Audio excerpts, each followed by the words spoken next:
നമസ്കാരം. പ്രസ് ക്ലബിൻ്റെ leaders vision ഇത് നമ്മൾ തദ്ദേശ തെരഞ്ഞെടുപ്പ് ഘട്ടത്തിൽ തുടങ്ങിയതാണ്. അതിൻ്റെ തുടർച്ച ഈ തദ്ദേശ തെരഞ്ഞെടുപ്പിലെ ഏറ്റവും ശ്രദ്ധേയമായ ഒരു നേട്ടം സ്വന്തമാക്കിയ രണ്ടുപേർ. കാരണം അവർ പ്രതിനിധാനം ചെയ്യുന്ന സംഘടനയെ സംബന്ധിച്ചിടത്തോളം ദീർഘകാലമായി നടത്തിയ ഒരു പോരാട്ടത്തിൻ്റെ തുടർച്ചയായി അവർക്ക് ആദ്യമായി കേരളത്തിൽ ഒരു കോർപ്പറേഷനിൽ അധികാരത്തിലെത്താൻ കഴിഞ്ഞു. അങ്ങനെ BJP-യെ NDA-യെ സംബന്ധിച്ചിടത്തോളം കേരളത്തിൻ്റെ ചരിത്രത്തിലേക്ക് നടന്നു കയറാൻ സാധിച്ച രണ്ടുപേർ. എന്തായാലും VV ദീർഘകാലമായി നമ്മുടെ സുഹൃത്താണ്. തിരുവനന്തപുരം പ്രസ് ക്ലബിനെ സംബന്ധിച്ചിടത്തോളം നമ്മുടെ എല്ലാ പരിപാടികളിലും സ്ഥിരം സാന്നിധ്യമായിരുന്ന ഒരാളാണ്.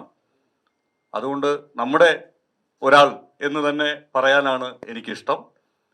തിരുവനന്തപുരം പ്രസ് ക്ലബ്ബ് അതിൻ്റെ 60-ാം വാർഷികം ആഘോഷിക്കുന്ന വേളയിലാണ് പ്രസ് ക്ലബിൻ്റെ ഒരു നല്ല സുഹൃത്ത് തിരുവനന്തപുരം നഗരപിതാവായി എത്തുന്നത് എന്നുള്ളത് ഞങ്ങൾക്ക് ഒരു സ്വകാര്യ അഹങ്കാരം കൂടിയാണ് എന്ന് ഓർമ്മിപ്പിച്ചുകൊണ്ട്, ആ അഹങ്കാരം എന്ന് പറയുന്നത് സ്വാഭാവികമായി 60-ാം വർഷത്തിൽ ഞങ്ങളോടൊപ്പം കോർപ്പറേഷനും ഉണ്ടാകണം എന്നുള്ള ഒരു അഭ്യർത്ഥന കൂടിയാണ്.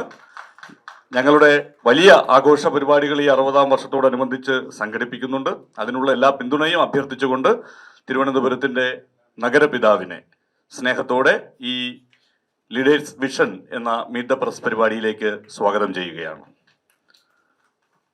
ആശ നേരത്തെ ശ്രീകേഷ് പറഞ്ഞതുപോലെ, ശ്രീകേഷ് ക്യാമറയുമായി ഫോട്ടോ ഒപ്പിയെടുക്കാൻ നടക്കുന്ന ആളായതുകൊണ്ട് അത് കൂടുതൽ വൈകാരികമായി പറഞ്ഞതാണ്. എന്തായാലും തിരുവനന്തപുരത്തിൻ്റെ നമ്മൾ മാധ്യമപ്രവർത്തകരെ സംബന്ധിച്ചിടത്തോളം തിരുവനന്തപുരത്തിൻ്റെ സമരമുഖത്തെ സജീവ സാന്നിധ്യമായിരുന്നു. 3-ാം വട്ടം കൗൺസിലറായി സ്വാഭാവികമായി ഒരു വലിയ അംഗീകാരം ആശയെപ്പോലെ ഒരു യുവ നേതാവിനെ തേടിയെത്തുമ്പോൾ അത് നമുക്ക് അഭിമാനിക്കാവുന്ന ഒരു നേട്ടം. ആശയെയും ഹൃദയപൂർവ്വം ഈ മീറ്റ് ദ പ്രസ്സിലേക്ക് സ്വാഗതം ചെയ്യുകയാണ്. രണ്ടുപേർക്കും ഞങ്ങളുടെ പ്രസ് ക്ലബിൻ്റെ വകയായുള്ള സ്നേഹോപഹാരം കൈമാറുകയാണ്. പടവെട്ടി ജയിച്ചു വന്നവരാണ് രണ്ടുപേരും. രണ്ടുപേർക്കും ഞങ്ങളുടെ സ്നേഹം.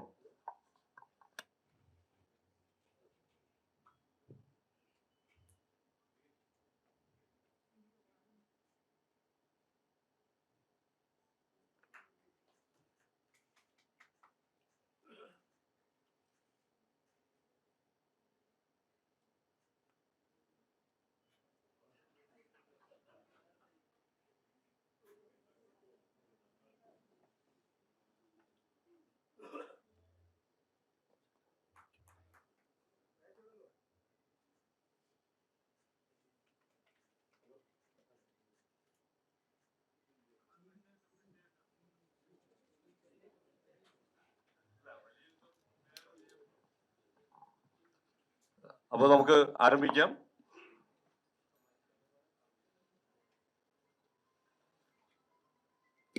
ആദ്യം ആമുഖമായി പറഞ്ഞതിന് ശേഷം തുടങ്ങിയ, അങ്ങനെ അതല്ലേ നല്ലത്? ഓക്കെ.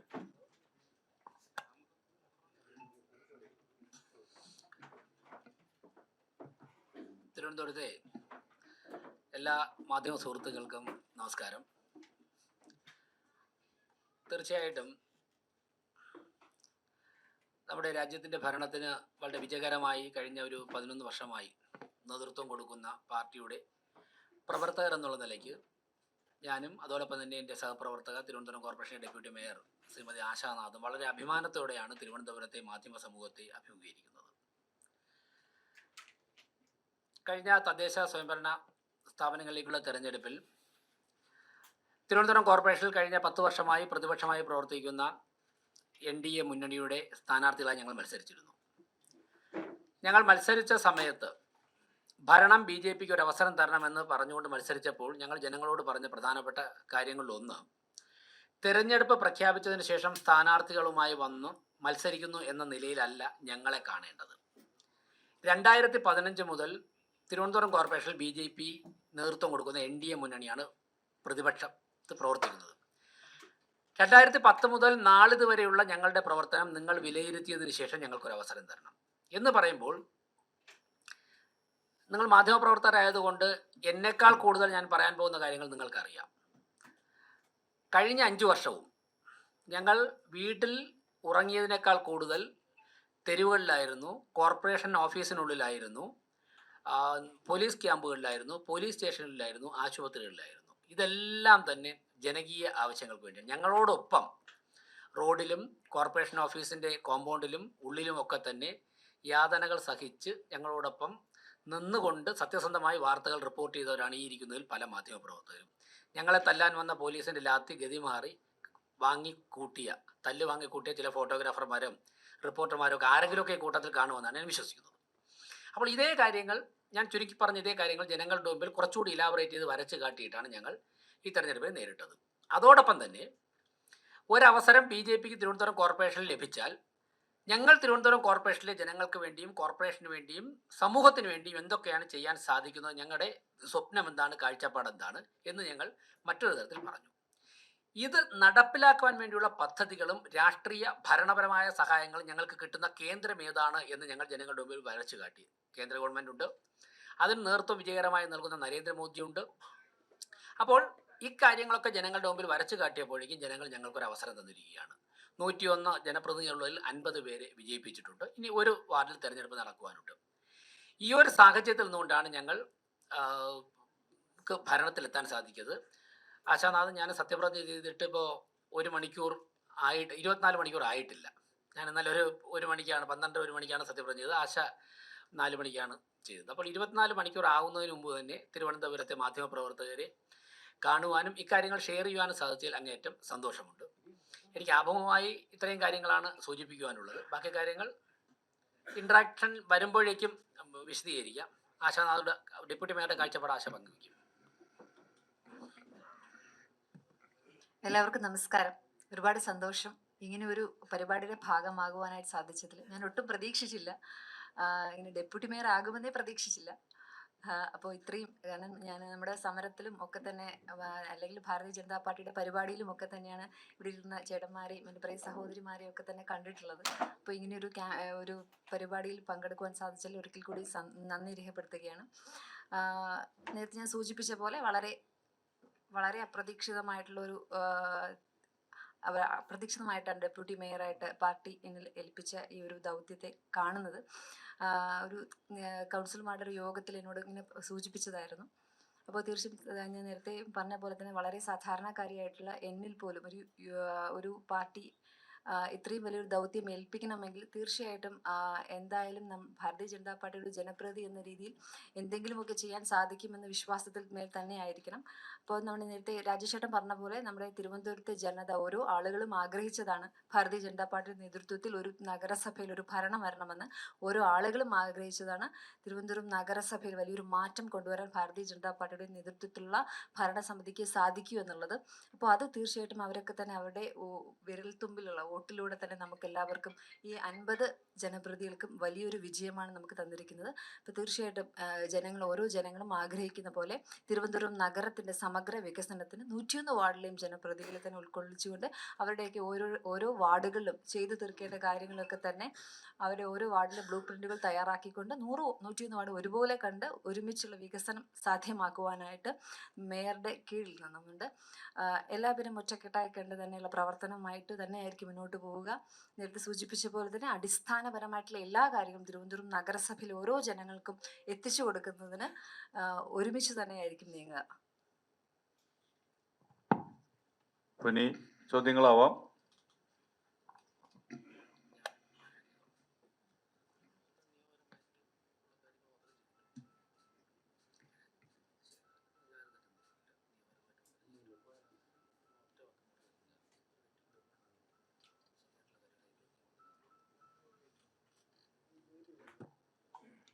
ചോദ്യങ്ങളാവാം.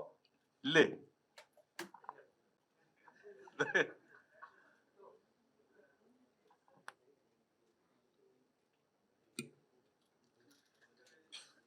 സോഷ്യൽ മീഡിയയിൽ അങ്ങനെ കുറച്ച് ആവശ്യം ഞാൻ കണ്ടിട്ടുണ്ട്. 24 മണിക്കൂർ ആയില്ലല്ലോ, കഴിഞ്ഞിട്ട് നോക്കാം. ഞാൻ കണ്ടു അങ്ങനെ കുറച്ച് ആവശ്യങ്ങൾ പലരും ഉന്നയിച്ചിട്ടുണ്ട്. ചിലർ ഫോൺ കോളിലൂടെയൊക്കെ പറഞ്ഞിട്ടുണ്ട്. ആരാ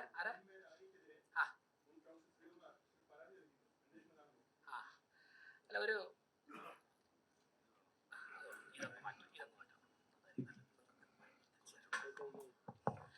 ഇന്നലെ മുൻ medical college ward councillor Sreekumar ഒരു മെമ്മോറണ്ടം തന്നിരുന്നു. അതിൻ്റെ സാധ്യതകൾ എന്താണെന്ന് നോക്കിയിട്ടില്ല.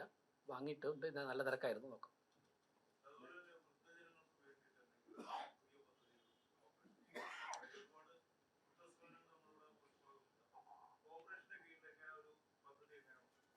ഇപ്പോൾ വയോമിത്രം പദ്ധതി ഇപ്പോൾ നടപ്പിലായി വരുന്നുണ്ട്. ഇന്നലെ ആദ്യം ഒപ്പിട്ട ഫയല് നമ്മൾ 55 വാർഡുകളിൽ 65 വയസ്സ് കഴിഞ്ഞവരുടെ ചികിത്സയ്ക്ക് വേണ്ടി സാമ്പത്തിക സഹായം നൽകുന്നൊരു പദ്ധതി നടന്നു വരുന്നുണ്ട്. അതിൽ 50 ലക്ഷം രൂപ വയോജനങ്ങൾക്ക് വേണ്ടി അവരുടെ ആരോഗ്യ സംരക്ഷണത്തിന് അനുവദിച്ചുകൊണ്ടുള്ള ഫയലാണ് ഇന്നലെ ഞാൻ ആദ്യമായിട്ട് ഒപ്പിട്ടത്. ഇനി താങ്കൾ പറഞ്ഞതുപോലെ വയോജന കേന്ദ്രങ്ങൾ, അതോടൊപ്പം തന്നെ വൈകുന്നേരം അവർക്ക് സമയം ചെലവഴിക്കാനുള്ള ചില കേന്ദ്രങ്ങൾ, ഇങ്ങനെയുള്ള ആവശ്യം തെരഞ്ഞെടുപ്പ് സമയത്ത് ഞങ്ങളുടെയൊക്കെ വാർഡുകളിൽ നിന്ന് ഉയർന്നു വന്നിട്ടുണ്ട്. ഏതു തരത്തിലാണ് അത്തരത്തിലുള്ള പദ്ധതികൾ ആവിഷ്കരിക്കാൻ സാധിക്കുക, അത് ആരോഗ്യകരമായ ഒരു നിർദ്ദേശമാണ്. അതിന് ഫണ്ട് എങ്ങനെ നമുക്ക് കണ്ടെത്താം, ഇക്കാര്യങ്ങൾ ഗൗരവമായിട്ട് ആലോചിക്കേണ്ടതായിട്ടുണ്ട്.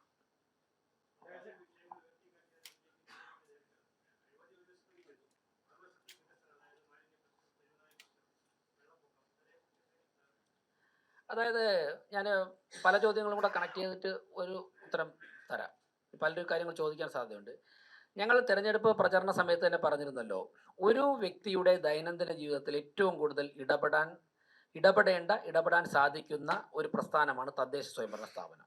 ഒരു വ്യക്തി ജനിച്ചാൽ ആദ്യം വാങ്ങുന്ന ജനന സർട്ടിഫിക്കറ്റ് മുതൽ മരണപ്പെട്ടാൽ വാങ്ങുന്ന മരണ സർട്ടിഫിക്കറ്റ് വരെ നമ്മൾ ഡിപ്പെൻഡ് ചെയ്യുന്നത് പഞ്ചായത്താണ്, മുനിസിപ്പാലിറ്റിയാണ്, കോർപ്പറേഷനാണ്. ഇതിനിടയ്ക്ക് നിരവധി തവണ നമ്മൾ ഈ സ്ഥാപനത്തിലൂടെ കടന്നു പോകണം. നമുക്ക് വീട്ടിൽ നികുതി അടയ്ക്കണമെങ്കിൽ അവിടെ സമീപിക്കണം, വീട് വയ്ക്കാൻ വേണ്ടി പ്ലാൻ വേണമെങ്കിൽ വരയ്ക്കണമെങ്കിൽ സമീപിക്കണം. നമ്മുടെ വീടിന് മുൻപ് മാലിന്യം കുന്നുകൂടി കിടന്നാൽ ആദ്യം വിളിക്കുന്ന പഞ്ചായത്ത് മെമ്പറെയാണ്. വെള്ളപ്പൊക്കം ഉണ്ടായാലും വിളിക്കും, കുടിവെള്ളം കിട്ടിയില്ലെങ്കിലും വിളിക്കും. അപ്പോൾ ഇങ്ങനെയുള്ള ഓരോ കാര്യങ്ങളിലും നമ്മൾ ബന്ധപ്പെടുന്നത്, ഓരോ ദിവസവും നമുക്ക് ബന്ധപ്പെടേണ്ടി വരുന്നത് തദ്ദേശ സ്വയംഭരണ സ്ഥാപനങ്ങളെയാണ്. അപ്പോൾ ദൈനംദിന ജീവിതത്തിൽ ഇടപെടേണ്ട ഒരു പ്രസ്ഥാനം എന്നുള്ളതിലേക്ക് നാടിൻ്റെ വികസന കാര്യത്തിലും ആ പ്രസ്ഥാനത്തിന് അതിൻ്റെ റോള് നിർവഹിക്കുവാനുണ്ട്. അപ്പോൾ അടിസ്ഥാന സൗകര്യങ്ങൾ മെച്ചപ്പെട്ട് കഴിഞ്ഞാൽ ബാക്കിയെല്ലാം സ്വാഭാവികമായിട്ടും മെച്ചപ്പെടും. ഞങ്ങളപ്പോൾ ഷോർട്ട് ടേം പദ്ധതികൾ എന്നുള്ള നിലയ്ക്ക് പറഞ്ഞ വേസ്റ്റ് മാനേജ്മെൻറ്റ്, സ്ട്രേ ഡോഗ്സിൻ്റെ ഇഷ്യൂസ്, ഇങ്ങനെയുള്ള കാര്യങ്ങൾ ഇടപെടും. അതോടൊപ്പം തന്നെ ഇന്നലെ ഞാൻ മാധ്യമങ്ങളോട് പറഞ്ഞു, കോർപ്പറേഷന് കോടിക്കണക്കിന് രൂപ നികുതി പണം പിരിഞ്ഞു കിട്ടുന്നുണ്ട്. അപ്പോൾ ഡെപ്യൂട്ടി മേയറും ഞങ്ങളുമൊക്കെ നേതൃത്വം നൽകിയ സമരങ്ങളിൽ ഒരു 30 ദിവസം നീണ്ടു നിന്ന ഒരു സമരം നിങ്ങളൊക്കെ തന്നെ റിപ്പോർട്ട് ചെയ്തിട്ടുണ്ട്. വീട്ടുകരം തട്ടിപ്പിനെതിരെയുള്ള സമരമായിരുന്നു. സാധാരണക്കാരായ ജനങ്ങൾ അടയ്ക്കുന്ന നികുതി പണം വ്യാജ റെസിപ്റ്റ് പ്രിന്റ് ചെയ്ത് കൊടുത്തിട്ട് ഉദ്യോഗസ്ഥന്മാരും ഭരണകർത്താക്കളും കൂടി തട്ടിയെടുത്ത അതിനെതിരെ നടത്തിയ സമരമായിരുന്നു. അപ്പോൾ നമ്മൾ മനസ്സിലാക്കേണ്ടത്, കോർപ്പറേഷന് കിട്ടേണ്ട കോടിക്കണക്കിന് രൂപ ഇങ്ങനെ ചോരുന്നുണ്ട്. പലരും പണം നികുതി അടയ്ക്കാൻ കഴിവുണ്ടായിട്ടും വളഞ്ഞ വഴിയിലൂടെ കേസ് നടത്തി പണം അടയ്ക്കാതിരിക്കുന്നുണ്ട്. ഇതിനെക്കുറിച്ചൊക്കെ തന്നെ കൃത്യമായിട്ട് ഒരു വ്യക്തത ഞങ്ങൾക്ക് ഭരണസമിതിക്കുണ്ട്. അപ്പോൾ ആ പണം പിരിച്ചെടുക്കുക. അതോടൊപ്പം തന്നെ നമ്മുടെ നിരവധി വാഹനങ്ങൾ മിസ്യൂസ് ചെയ്യുന്നുണ്ട്. ഇപ്പോൾ വാഹനങ്ങൾ പലതും ഉപയോഗശൂന്യമായി കിടക്കുന്നുണ്ട്. അതങ്ങനെ അവിടെ കിടന്നിട്ട് ദ്രവിച്ചു പോവുകയാണ്. അപ്പോൾ അതെങ്ങനെ നമുക്ക് കോർപ്പറേഷൻ്റെ പണം നഷ്ടപ്പെടാതെ സംരക്ഷിക്കാം എന്ന് കോടതിയുടെയോ അല്ലെങ്കിൽ എക്സ്പെർട്ട് ഒപ്പീനിയനൊക്കെ തേടിക്കൊണ്ട് എന്ത് ചെയ്യാം. ഇങ്ങനെയുള്ള അടിയന്തരമായി ഇടപെടേണ്ട കാര്യങ്ങളുണ്ട്. എന്നാൽ ഇപ്പോൾ വിഴിഞ്ഞം തുറമുഖ വികസനം, IT സെക്ടറിൻ്റെ വികസനം, സ്പിരിച്വൽ ടൂറിസം, മെഡിക്കൽ ടൂറിസം, ഈ മേഖലകളിൽ സംസ്ഥാന കേന്ദ്ര സർക്കാരുകളുടെയും വിദഗ്ധന്മാരുടെ ഇടപെടലോടുകൂടി ദീർഘകാലാടിസ്ഥാനത്തിൽ ചില പദ്ധതികൾ ആവിഷ്കരിക്കേണ്ടതായിട്ടുണ്ട്. അപ്പോൾ അങ്ങനെ സൈമൾട്ടേനിയസ്ലി ഈ എല്ലാ പ്രോസസ്സും മുന്നോട്ട് പോയി കഴിഞ്ഞാൽ 5 വർഷം കൊണ്ട് ഞങ്ങൾ മുന്നോട്ട് വെച്ച കോൺസെപ്റ്റിലേക്ക്, അതായത് 2030 ആകുമ്പോഴേക്കും ഇന്ത്യയിലെ ഏറ്റവും വികസനം എത്തിയ 3 നഗരങ്ങളിലൊന്നായി തിരുവനന്തപുരത്തെ മാറ്റാൻ സാധിക്കും.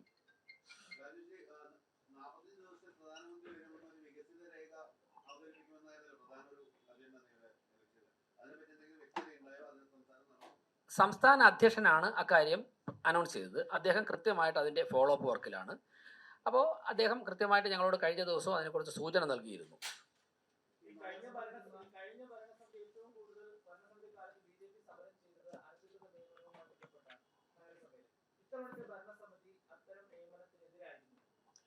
ഒരു കാര്യം ഞാൻ തറപ്പിച്ച് പറയാം, അങ്ങനെ ഇപ്പം തന്നെ ഞങ്ങളുടെ നിരീക്ഷണത്തിൽ അവിടെ ആവശ്യത്തിനൊക്കെ നിയമനമുണ്ട്. ഈ നിയമിക്കപ്പെട്ടവർ കൃത്യമായിട്ട് ജോലി ചെയ്താൽ മതി. അവിടെ ജോലി ചെയ്യാൻ ആളില്ലാത്തത് കൊണ്ടല്ല പല ജോലികളും തടസ്സപ്പെടുത്തുന്നതാണ് ഞങ്ങൾ പ്രതിപക്ഷത്ത് നിന്നുകൊണ്ട് ഞങ്ങൾ മനസ്സിലാക്കിയിട്ടുള്ളത്. ഇനി ഭരണപക്ഷത്തിൽ നിന്ന് ആ ലിസ്റ്റൊക്കെ എടുത്ത് ഓരോരുത്തരുടെയും ബാക്ക്ഗ്രൗണ്ടൊക്കെ എടുത്ത് എത്ര മണിക്ക് പോകുന്നതൊക്കെ അന്വേഷിച്ചിട്ട് ഞാൻ കുറച്ചുകൂടെ വ്യക്തമായിട്ട് പറയാം.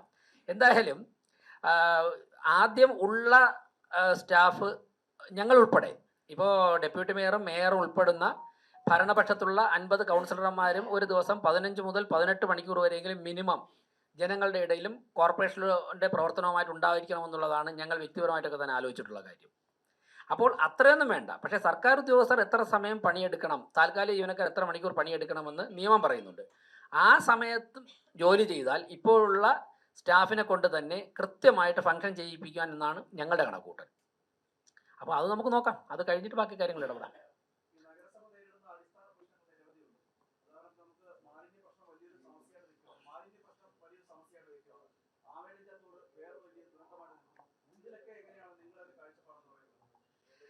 ഞങ്ങൾക്ക് ഇക്കാര്യത്തിലുള്ള കാഴ്ചപ്പാട് കേന്ദ്ര ഗവൺമെൻറ്റും നരേന്ദ്രമോദിയും ഗുജറാത്ത് ഉൾപ്പെടെയുള്ള സ്ഥലങ്ങളിൽ ഇപ്പോൾ രാജ്യത്ത് എമ്പാടും വരച്ചു കാട്ടിയ മാതൃകയാണ്. ചില സ്ഥലങ്ങളിൽ നമുക്ക് ചില പദ്ധതികൾ അതുപോലെ കോപ്പി ചെയ്യാൻ സാധിക്കും. ചില സ്ഥലങ്ങളിൽ അതിന് ചെറിയ വ്യത്യാസം വരുത്തേണ്ടി വരും. ഇപ്പോൾ ഇവിടെ ഇരിക്കുന്ന ഒരു മാധ്യമ പ്രവർത്തകൻ കുറച്ച് നേരത്തെ എൻ്റെ ഒരു ഇൻ്റർവ്യൂ എടുക്കാൻ വന്നപ്പോഴാണ് ഇൻഡോർ മേയർ വിളിച്ചിരുന്നു. ഞങ്ങൾക്ക് അദ്ദേഹത്തിൻ്റെ സെക്രട്ടറിയാണ് വിളിച്ചപ്പോൾ ഞാൻ ഇൻ്റർവ്യൂ ആയതുകൊണ്ട് സംസാരിക്കാൻ പറ്റില്ല. ഞാൻ തിരിച്ചു വിളിച്ചപ്പോൾ അദ്ദേഹത്തെയും കിട്ടിയില്ല. ഇൻഡോർ മേയറുമായിട്ട് ഇന്ന് തന്നെ സംസാരിക്കുന്നുണ്ട്. കാരണം ഇന്ത്യയിലെ ഏറ്റവും ക്ലീനസ്റ്റ് സിറ്റി ഇൻഡോറാണ്. അപ്പോൾ ഇൻഡോറിൽ നടപ്പിലാക്കിയ വേസ്റ്റ് മാനേജ്മെൻറ്റ് മാതൃക നമുക്കതിൻ്റെ ചെറിയൊരു രൂപം തിരുവനന്തപുരത്ത് നടപ്പിലാക്കാൻ സാധിക്കും. അതിൽ അത്രത്തോളം വേക്കൻറ്റ് ലാൻഡ് നമുക്കില്ല. അപ്പോൾ അതുപോലെ നടപ്പിലാക്കാൻ സാധിക്കില്ല. അപ്പോൾ മേയറുമായിട്ട് സംസാരിക്കുന്നുണ്ട്. നോമിനേഷൻ കൊടുക്കുന്നതിൻ്റെ തലേ ദിവസം തന്നെ ജോർജ് കുര്യൻജിയുമായിട്ട്, അതായത് തെരുവ് നായ്ക്കളെ സംരക്ഷിക്കുവാൻ വേണ്ടി ഷെൽട്ടർ നിർമ്മാണത്തിന് ഏതെങ്കിലും തരത്തിൽ കേന്ദ്ര സർക്കാരിന് ധനസഹായം നൽകാൻ പറ്റുമോ എന്ന് ജോർജ് കുര്യൻജി കോട്ടയത്തുണ്ടായിരുന്നു. ഞങ്ങൾ ഫോണിൽ സംസാരിച്ചിട്ടുണ്ട്. അടുത്ത ദിവസം ഞാൻ ഡൽഹിക്ക് പോകുന്നുണ്ട്, കുര്യൻജിയെ കാണുന്നുണ്ട്. അപ്പോൾ അങ്ങനെ ഓരോന്നിനും വിജയിച്ച മാതൃകകൾ രാജ്യത്ത് എവിടെയുണ്ടോ അത് സ്വീകരിക്കാൻ വേണ്ടിയിട്ടുള്ള ആലോചന ഞങ്ങൾക്കുണ്ട്.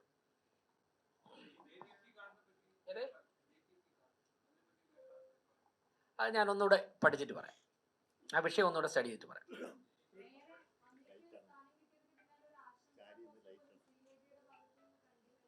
ആണോ? ഒരു ആശംസ ഇട്ട ഒരുപാടുണ്ട്, ആശംസ ഇടാത്തവരുണ്ട്. ഞാനതൊന്നും നോക്കിയിട്ടില്ല. വാട്സാപ്പിൽ തന്നെ 1000 മെസ്സേജ് വന്നിട്ടുണ്ട്. ആശയം ഇട്ടിട്ടില്ല ആശംസ. ഞാൻ ആശയ്ക്കും ആശംസ ഇട്ടിട്ടില്ല.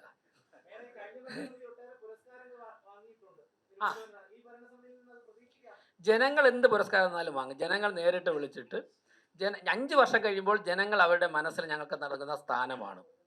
5 വർഷം കഴിയുമ്പോൾ ഈ ഞങ്ങളുടെ മുന്നണി തെരഞ്ഞെടുപ്പിനെ നേരിടുമ്പോൾ മിനിമം ഒരു 75 സീറ്റിൽ ഞങ്ങൾ ജയിക്കണം. അതാണ് ഞങ്ങൾക്ക് കിട്ടുന്ന പുരസ്കാരം.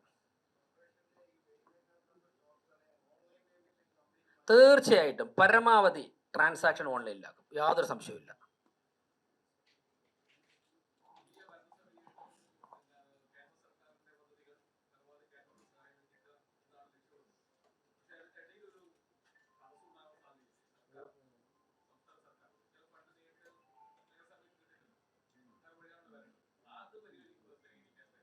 അതായത് 2 വർഷമുണ്ട് ബാലകൃഷ്ണൻജി. അതായത് കേന്ദ്ര സർക്കാരിൻ്റെ പണം പദ്ധതികൾ മാത്രം ഇവിടെ കൊണ്ടുപോയിട്ട് ഒരു കോർപ്പറേഷൻ മുമ്പോട്ട് സാധിക്കില്ല. ആദ്യം അത് സംസാരിക്കുന്ന സമയത്തും പ്രസംഗത്തിലൊക്കെ പറയുമെങ്കിലും, കേന്ദ്രം BJP ഭരിക്കുന്നതുകൊണ്ട് പറയുമെങ്കിലും, പ്രഥമ പരിഗണന നമുക്കിവിടെ എങ്ങനെ പണം സംരക്ഷിക്കാം, പണം ഉണ്ടാക്കാം. കോർപ്പറേഷന് തന്നെ പണം ഉണ്ടാക്കാനുള്ള ഒരുപാട് മാർഗ്ഗമുണ്ട്. ഞാൻ ചോദിച്ചോട്ടെ, നിങ്ങൾക്കൊക്കെ എന്നെപ്പോലെയോ എന്നെക്കാളും അറിയാമല്ലോ, തിരുവനന്തപുരം കോർപ്പറേഷൻ എത്ര കെട്ടിടങ്ങളുണ്ട്? 100 കണക്കിന് കെട്ടിടങ്ങളുണ്ട്. ഈ കെട്ടിടങ്ങളൊക്കെ തന്നെ എത്ര രൂപ മാസം വാടകയ്ക്കാണ് കൊടുത്തിരിക്കുന്നത്? ചില കെട്ടിടങ്ങൾ കൊടുത്തിരുന്നത് 250 രൂപയാണ് ഒരു മാസം വാടക. 40-45 വർഷം ഞങ്ങൾ ഫിനാൻസ് കമ്മിറ്റിയിൽ ഞങ്ങളുടെ ഗിരികുമാർ ഉൾപ്പെടെയുണ്ടായിരുന്നല്ലോ സ്റ്റാൻഡിംഗ് കമ്മിറ്റിയിൽ. ഞങ്ങൾക്കറിയാം എൻ്റെ കണക്ക്. 40-45 വർഷം മുമ്പ് ലേലം ചെയ്ത് കൊടുത്ത എമൗണ്ട് ഇപ്പോഴും മാറ്റിയിട്ടില്ല. എന്നാൽ അതേ വലിപ്പമുള്ള തൊട്ടടുത്തുള്ള കെട്ടിടത്തിന് 3000 രൂപയുണ്ട് പെർ ഡേ. ഇവിടെ കിട്ടുന്നത് 250-500 രൂപയാണ്. 45 വർഷം മുമ്പ് ആർക്കോ കൊടുത്തതാണ്, അവരുടെ തലമുറ കൈമാറിയാണ് വരുന്നത്. അപ്പോൾ ഇങ്ങനെയുള്ള കാര്യങ്ങളിൽ ഒരു ക്ലാരിറ്റി വരുത്തിയാൽ തന്നെ നമുക്ക് നല്ല വരുമാനം സംഘടിപ്പിക്കാൻ സാധിക്കും. നമ്മുടെ ഹൈക്കോടതിയിലും കീഴ്ക്കോടതികളിലും കെട്ടിക്കിടക്കുന്ന കേസുകൾ സ്റ്റാൻഡിംഗ് കൗൺസിലുകൾ കൃത്യമായി ഹാജരായിക്കൊണ്ട് കൃത്യമായിട്ട് കേസുകൾ നടത്തി കഴിഞ്ഞാൽ ആ കേസുകളുടെ വിധി വന്നു കഴിഞ്ഞാൽ കോടിക്കണക്കിന് രൂപ കോർപ്പറേഷന് കിട്ടും. അങ്ങനെ പിന്നെ നമ്മുടെ വരുമാന ചോർച്ച, നമ്മുടെ നികുതി ചോർച്ച, ഇത് തടഞ്ഞാൽ തന്നെ നമ്മുടെ ഇൻകം മെച്ചപ്പെടും. അതിലൂടെ നമുക്കൊരു പരിധിവരെ മുന്നോട്ട് പോകാൻ സാധിക്കും. അതോടൊപ്പം തന്നെ കേന്ദ്ര സർക്കാരിൻ്റെ പ്രോജക്റ്റുകൾ ഞങ്ങൾ ആവശ്യപ്പെടും. അവിടെയാണ് താങ്കൾ ചോദിച്ചതിൻ്റെ ഇതിന് സ്വാഭാവികം നമുക്കറിയാം, ഒരു തദ്ദേശ സ്വയംഭരണ സ്ഥാപനം സംസ്ഥാന സർക്കാരിൻ്റെ ഖജനാവ് സംസ്ഥാന സർക്കാരിൻ്റെ പെർമിഷനോട് കൂടി മാത്രമേ കേന്ദ്ര ഗവൺമെൻറ് പണം തരാൻ സാധിക്കുകയുള്ളൂ. അങ്ങനെ വരുമ്പോൾ എന്തിനാ സംസ്ഥാന സർക്കാർ അതൊക്കെ തടയുമെന്നുള്ള ആശങ്ക? ഞങ്ങൾക്ക് ആശങ്കയില്ലല്ലോ. സംസ്ഥാന സർക്കാർ അതിനൊരു സംസ്ഥാന സർക്കാർ തിരഞ്ഞെടുക്കപ്പെട്ട സർക്കാരല്ലേ. സംസ്ഥാന സർക്കാർ അതിന് ഒരു തടസ്സവും ഉണ്ടാക്കുമെന്നുള്ള യാതൊരു ആശങ്കയും ഞങ്ങൾക്കില്ല. ഞങ്ങൾ അതിൻ്റെ അധികാരികളുമായിട്ട് സംസാരിക്കും. ഞങ്ങളുടെ കോർപ്പറേഷൻ്റെ നിലപാട് ബോധ്യപ്പെടുത്തും. കോർപ്പറേഷൻ്റെ ട്രൂ സ്പിരിറ്റ് ബോധ്യപ്പെടുത്തും. സ്വാഭാവികമായിട്ട് സംസ്ഥാന സർക്കാർ ഞങ്ങൾക്ക് തന്നല്ലേ പറ്റുള്ളൂ. ഇനി തന്നില്ലെന്നിരിക്കല്ലേ, അങ്ങനെ വരുന്ന ഘട്ടത്തിൽ നമുക്ക് ആലോചിക്കാം. നിയമമുണ്ട്, രാഷ്ട്രീയ പോരാട്ടമുണ്ട്, ഇതൊക്കെ ആവശ്യമാണെങ്കിൽ നമ്മൾ സ്വീകരിക്കും.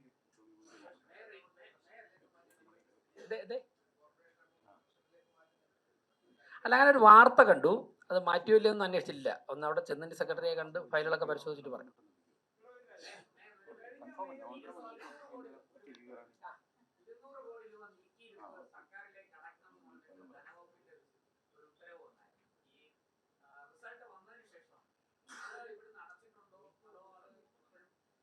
പ്രശാന്ത്, ഞാൻ പറയാം. അതായത് ആ വാർത്ത കണ്ടു, ഞങ്ങൾ ആ വാർത്ത കണ്ടിട്ട് ഡയറക്റ്റ് അല്ലെങ്കിൽ ഒരു അന്വേഷണം നടത്തിയപ്പോൾ 20-ാം തീയതി വരെ അഡ്മിനിസ്ട്രേഷൻ്റെ ഉള്ള പവർ അവർക്കുണ്ടായിരുന്നു, മുൻ ഭരണസമിതിക്കുണ്ടായിരുന്നു. 20-ാം തീയതിക്ക് ശേഷമാണ് അവരുടെ പവർ അവസാനിക്കുന്നത്. പോയതിന് ശേഷം ഞങ്ങളിപ്പോൾ ഇന്നലെ സത്യപ്രതിജ്ഞ ചെയ്ത് വന്നതിന് ശേഷം പിന്നെ ഇതുവരെയും മറ്റുള്ള ഇതുപോലുള്ള കാര്യങ്ങളായിട്ട് പോകാൻ പറ്റില്ല. അവിടെ കണ്ടിട്ട് ഈ വാർത്തയുടെ അടിസ്ഥാനത്തിൽ ഇവിടെ പരിശോധിക്കും. ഇനി മാറ്റിയെന്നിരിക്കട്ടെ, അതുകൊണ്ട് ലോകമൊന്നും അവസാനിക്കില്ലല്ലോ. നമുക്ക് അങ്ങനെ ഒരു ചലഞ്ച് ഉണ്ടെങ്കിൽ അതിനൊരു സൊല്യൂഷൻ ഉണ്ടാവും. ഞങ്ങൾ വലിയൊരു രാഷ്ട്രീയ പാർട്ടിയല്ല, അതിൻ്റെ സൊല്യൂഷൻ ഞങ്ങൾ കണ്ടെത്തും. അതൊന്നും ഒരു പ്രശ്നമല്ല.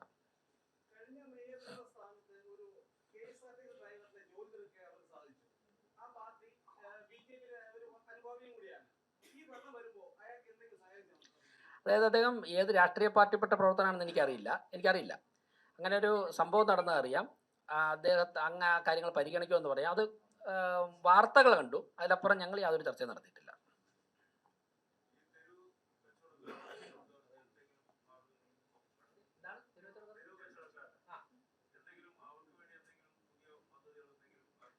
അല്ല, തെരുവ് കച്ചവടക്കാർക്ക് വേണ്ടി ദേശീയ തലത്തിലുള്ള നിലവിലുള്ള നിയമപ്രകാരം കേന്ദ്ര ഗവൺമെൻറ് അവർക്ക് 10,000 രൂപ 50,000 രൂപ ഇങ്ങനെയൊക്കെയുള്ള ധനസഹായം നൽകുന്ന പദ്ധതിയുണ്ട്.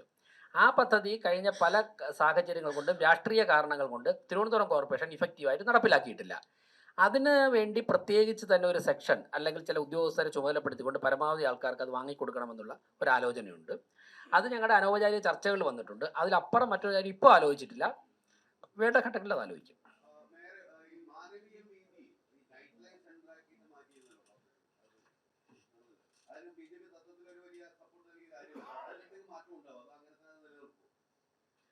ആലോചിച്ചിട്ട് പറയാം. അങ്ങനെയുള്ള കാര്യങ്ങളൊന്നും പാടില്ലെന്നുള്ള അഭിപ്രായമൊന്നും വ്യക്തിപരമായിട്ട് എനിക്കില്ല. നമുക്ക് ലോകത്ത് സാധ്യമായിട്ടുള്ള എല്ലാ സാഹചര്യങ്ങളും മനുഷ്യന് ജീവിതം എൻജോയ് ചെയ്ത് മുന്നോട്ട് പോകാനുള്ള സാഹചര്യം ഉണ്ടാകണം. ആവശ്യമായ സ്ഥലങ്ങളിൽ പരിധികൾ വേണം, പരിമിതികൾ ഉണ്ടാകണം എന്നുള്ള അഭിപ്രായമുണ്ട്. മറ്റുള്ള കാര്യങ്ങൾ വരുന്ന മുറയ്ക്ക് നമുക്ക് ആലോചിക്കാം. അതിനൊന്നും എതിരല്ല.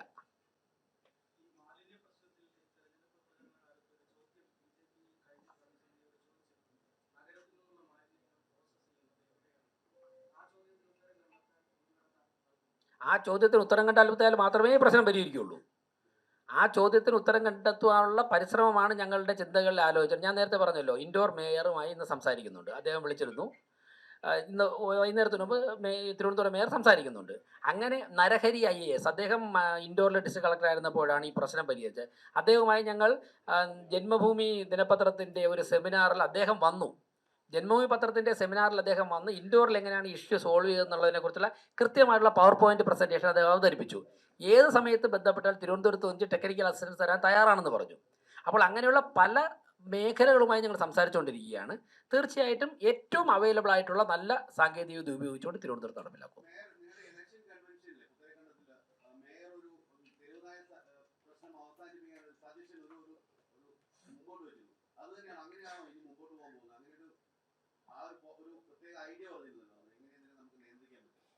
അത് എല്ലാവർക്കും ഓർമ്മ ഉണ്ടാവും എന്നുള്ളത് കൊണ്ട് ഞാനത് ആവർത്തിക്കുന്നില്ല.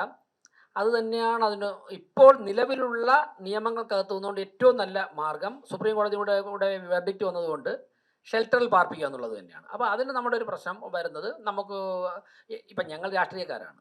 സ്വാഭാവികമായിട്ട് വെറ്റിനറി ഡോക്ടർമാരുമായിട്ട് സംസാരിക്കേണ്ടതായിട്ടുണ്ട്, മറ്റുള്ള എക്സ്പെർട്ടുകളുമായിട്ട് സംസാരിക്കേണ്ടതായിട്ടുണ്ട്. എവിടെയാണ് നമുക്ക് ഇതിലിപ്പോൾ ഒരു തെരുവുനായ ഷെൽട്ടർ നമുക്ക് ഒറ്റ ദിവസം കൊണ്ട് ഓടിച്ച് ചെയ്യാൻ പറ്റില്ലല്ലോ. ആ പ്രദേശത്തെ സ്ഥലം കണ്ടെത്തണം. അങ്ങനെയുള്ള കാര്യങ്ങൾ പരിഹരിക്കുന്നതോടുകൂടി ഇതൊരു സൊല്യൂഷനിലേക്ക് എത്തും. നിലവിലുള്ള സാഹചര്യത്തിൽ അത് തന്നെയാണ് ഏറ്റവും. ഇപ്പോൾ ഒരു 8,000-9,000 തെരുവുനായ്ക്കൾ തിരുവനന്തപുരത്ത് ആകെ ഉണ്ടാകുമെന്നാണ് ഏറെക്കുറവുള്ള കണക്ക്. കുറയാം.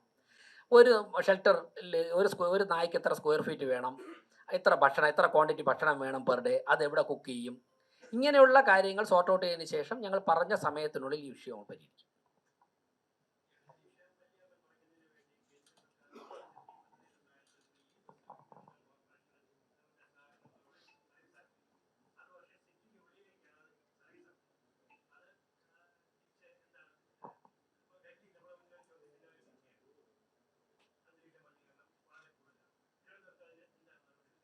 അതായത് അത് എനിക്ക് തോന്നുന്നു ഈ ചോദ്യം വളരെ റെലവൻ്റ് ആയിട്ടുള്ള, എനിക്ക് ഉത്തരം പറയാൻ കിട്ടിയ ഒരു അവസരമായിട്ടാണ് എടുക്കുന്നത്. കാരണം നിങ്ങൾ മാധ്യമപ്രവർത്തകർക്ക് ഇപ്പോൾ ഞങ്ങളൊരു ഭരണസമിതിക്ക് ചെയ്യുന്നതിനേക്കാൾ കൂടുതൽ മാധ്യമപ്രവർത്തകർക്ക് ഇക്കാര്യത്തിൽ സമൂഹത്തിന് കോൺട്രിബ്യൂട്ട് ചെയ്യാൻ സാധിക്കും. എന്നിട്ട് പറയാൻ കാരണം, നിങ്ങളോടൊപ്പം ഉള്ള ഡൽഹിയിൽ ജോലി ചെയ്തിട്ടുള്ള ഒരു മാധ്യമപ്രവർത്തകനുമായിട്ട് ഞാൻ കഴിഞ്ഞ ദിവസം സംസാരിച്ചു. ഇപ്പോൾ അദ്ദേഹം കേരളത്തിലാണ്.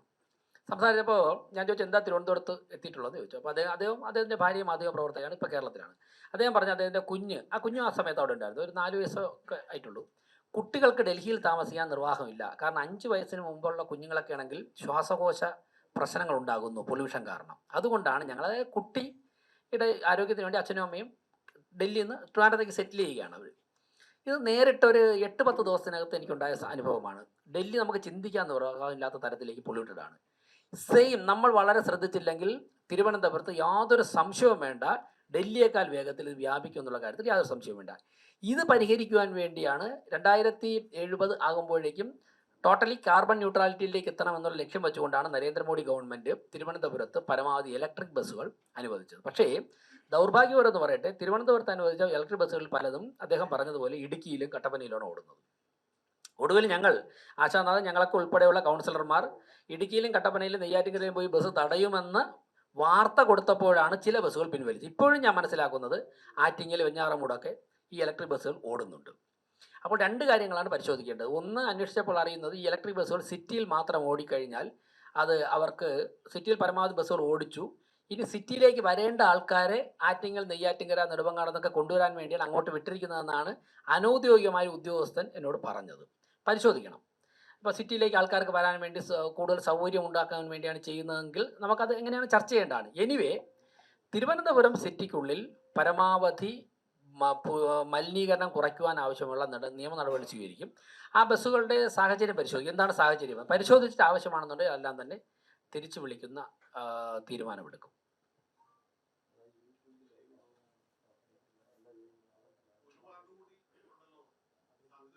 100%. ഇപ്പോഴത്തെ ഈ സാഹചര്യമൊക്കെ വെച്ചിട്ട് ഞങ്ങളെ ഏൽപ്പിച്ചാലേ ആ വാർഡിൽ ഏറ്റവും നല്ല മുന്നേറ്റം നടക്കുകയുള്ളൂ. ഇപ്പോൾ സ്വതന്ത്രർ ഉൾപ്പെടെ എനിക്ക് തോന്നുന്നു LDF നിന്നും UDF നിന്നൊക്കെ നിരവധി കൗൺസിലർമാരെ ഞാൻ കണ്ടു. ഇന്നലെ അവരോട് താങ്കൾ ഉണ്ടായിരുന്നത് എനിക്കറിയില്ല, ഞങ്ങളുടെ ഡെപ്യൂട്ടി മേയർ തെരഞ്ഞെടുപ്പിന് ശേഷം കൗൺസിലർമാരെ അഡ്രസ്സ് ചെയ്തപ്പോഴേക്കും മേയർ, ഞങ്ങളുടെ സംസ്ഥാന അധ്യക്ഷൻ രാജീവ് ചന്ദ്രശേഖർജി ഉൾപ്പെടെ അവിടെ ഉണ്ടായിരുന്നുകൊണ്ടാണ് ഞാൻ പറഞ്ഞത്. അദ്ദേഹം ഞങ്ങൾക്ക് തന്നിരിക്കുന്ന നിർദ്ദേശം 101 വാർഡുകളിലെയും കൗൺസിലർമാരുടെ ഭാഗത്തു നിന്നും അവരവരുടെ വാർഡുകളിൽ നമ്മൾ അടിയന്തരമായി ഇടപെടേണ്ട കാര്യങ്ങളെക്കുറിച്ചുള്ള നിർദ്ദേശങ്ങൾ നിങ്ങൾ പരമാവധി ശേഖരിക്കണം. അതുൾപ്പെടെയാണ് നമ്മൾ കേന്ദ്ര സർക്കാരിൻ്റെ മുമ്പിൽ സമർപ്പിക്കാൻ പോകുന്നത്. എന്ന് പറയുമ്പോൾ സ്വാഭാവികമായിട്ടും LDFൻ്റെയും UDFൻ്റെയും ഒക്കെ കൗൺസിലർമാർക്ക് ഉൾപ്പെടെ അക്കാര്യങ്ങൾ ഞങ്ങളെ പിന്തുണയ്ക്കാമല്ലോ. അപ്പോൾ സ്വാഭാവികമായിട്ട് വിഴിഞ്ഞം ഞങ്ങളെ തന്നെ ഏൽപ്പിക്കാം വാർഡ്.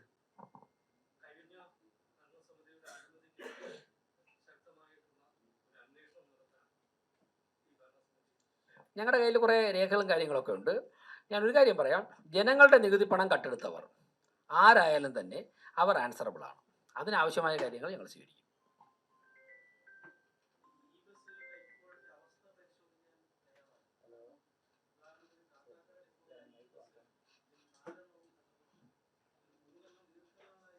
ഇത് തിരുവനന്തപുരം കോർപ്പറേഷൻ കൊടുത്ത ബസ്സുകളുടെ കാര്യമാണ് താങ്കൾ പറയുന്നത്. നമ്മളിവിടെ ഓടുന്ന അല്ല, അതാ ഇവിടെ ഓടുന്ന അതുപോലത്തെ ബസ്സാണ് ഇതിപ്പോൾ. അതാണ്, ഇതുപോലെ ഒരുപാട് ഇൻഫർമേഷൻ കിട്ടാനുണ്ട്. ഞാൻ നേരത്തെ പറഞ്ഞൊരു കാര്യം ഇത് കണക്ട് ചെയ്ത് തരികയാണ്. അതായത് നമ്മുടെ പല വാഹനങ്ങളും എവിടെയൊക്കെ കിടക്കുകയാണ്.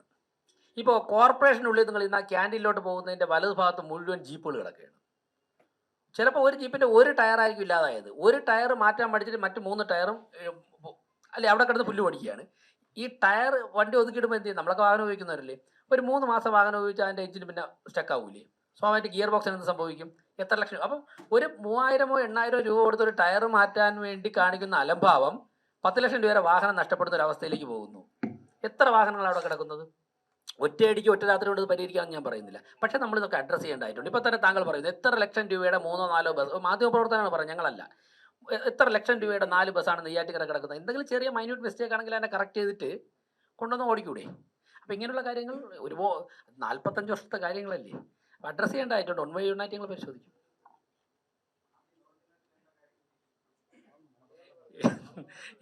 ഇതിലെല്ലാം അത് ഉൾപ്പെടും. ഡെപ്യൂട്ടി മേയറോട് ചോദ്യമുണ്ടോ? Deputy mayor.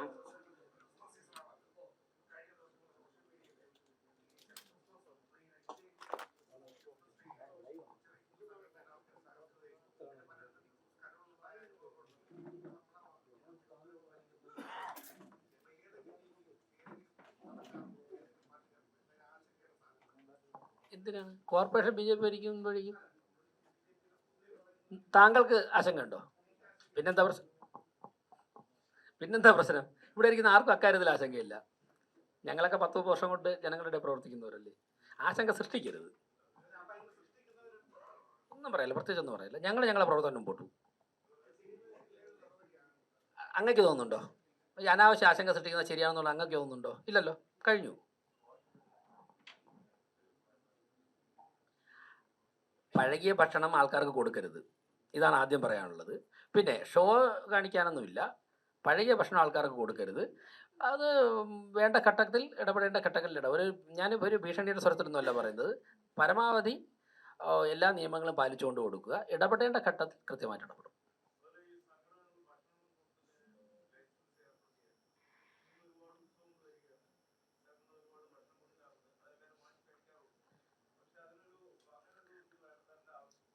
അല്ല, അത് അങ്ങനെ തീരുമാനം കോർപ്പറേഷൻ എടുത്തിട്ടുണ്ടെങ്കിൽ അതിൽ ചില നല്ല ഉദ്ദേശങ്ങളുണ്ടാകും. കാരണം ഈ ഫുഡ് പോയ്സണൊക്കെ ബാധിക്കുന്ന ഘട്ടങ്ങളിൽ പാലിക്കേണ്ട മിനിമം കാര്യങ്ങൾ പാലിക്കണം എന്നുള്ളത് കാലം മാറുന്നതനുസരിച്ച് നമ്മൾ ഉദ്ദേശിക്കാത്ത പ്രതിസന്ധികളും പ്രശ്നങ്ങളൊക്കെ വരികയാണല്ലോ. അങ്ങനെയൊക്കെ നിയമപരമായിട്ട് തീരുമാനം എടുത്തിട്ടുണ്ട്. അതിൻ്റെ അടിസ്ഥാനപരമായിട്ടുള്ള എന്തെങ്കിലും യാഥാർത്ഥ്യം ഉണ്ടാകും.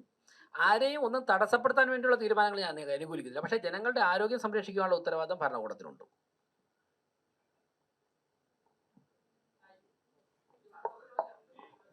അല്ല, ആശയോട് വേറെ പ്രത്യേകിച്ച് ചോദ്യമൊന്നുമില്ല എന്ന് വിചാരിക്കുന്നു. ഡെപ്യൂട്ടി മേയറോട്. അതെ, അപ്പോ ഇനി ഒരുപാട് ചോദ്യങ്ങൾക്ക് 5 വർഷം ഉത്തരം നൽകാം എന്നുള്ളതാണ്.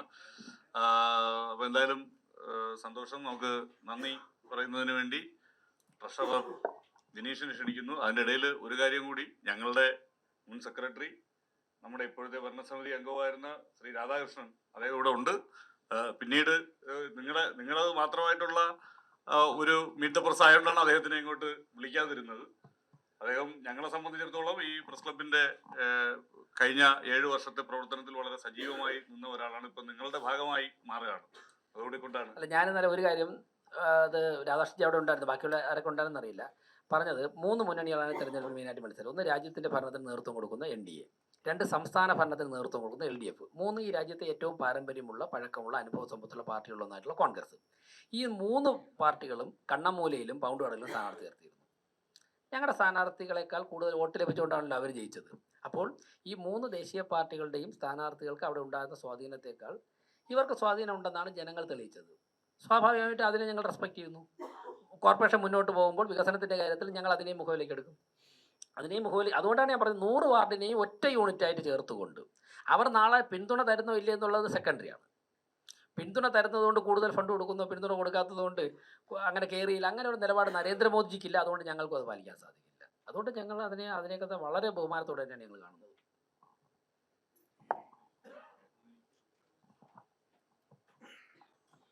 എല്ലാവർക്കും നമസ്കാരം. നമ്മളെ സംബന്ധിച്ചിടത്തോളം ഈ ലീഡർ വിഷൻ പ്രോഗ്രാം പ്രസ് ക്ലബിൻ്റെ നേതൃത്വത്തിൽ കഴിഞ്ഞ കുറച്ച് ദിവസമായി നടന്നു വരുന്നതാണ്. ഇതിൽ നേരത്തെ രാജേഷേട്ടൻ സൂചിപ്പിച്ചതുപോലെ തന്നെ 24 മണിക്കൂർ ആകുന്നതിന് മുമ്പ് മേയർ എന്ന ചുമതല ഏറ്റെടുത്ത് ഡെപ്യൂട്ടി മേയറും നമ്മുടെ വേദിയിലേക്ക് എത്തിയിരിക്കുകയാണ്. ഇവർക്ക് 2 പേർക്കും നന്ദി അറിയിക്കുകയാണ്. ഒപ്പം വലിയ തിരക്കുകൾക്കിടയിൽ ഈ 24 മണിക്കൂറിനിടയിൽ ഓടിയെത്തിയതിന് രാജേഷേട്ടനെ, പ്രത്യേകിച്ച് മേയറായിട്ടുള്ള രാജേഷേട്ടൻ, ഒപ്പം തന്നെ ആശ എന്നിവർക്ക്, ഡെപ്യൂട്ടി മേയർ എന്നിവർക്ക് നന്ദി അറിയിക്കുന്നു.